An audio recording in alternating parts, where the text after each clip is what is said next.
Kushtia medical college হাসপাতালে ১০৪ জন ও ৮ জনের outsourcing tender বাতিল ও দুর্নীতিবাজ পরিচালক ডাক্তার আনোয়ারুল কবিরের অপসারণের দাবিতে মানববন্ধন, বিক্ষোভ মিছিল ও ডাক্তার আনোয়ারুল কবিরের কার্যালয় ঘেরাও কর্মসূচি করেছে সর্বস্তরের মানুষ।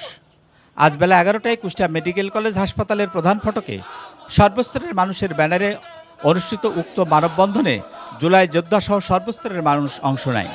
এ সময় বক্তারা অবিলম্বে কুষ্টিয়া মেডিকেল কলেজ হাসপাতালে আউটসোর্সিং টেন্ডার বাতিল ও দুর্নীতিবাজ পরিচালক ডাক্তার আনোয়ারুল কবিরের অপসারণের দাবি করেন, অন্যথায় আরও কঠোর আন্দোলনের হুঁশিয়ারি দেন তারা।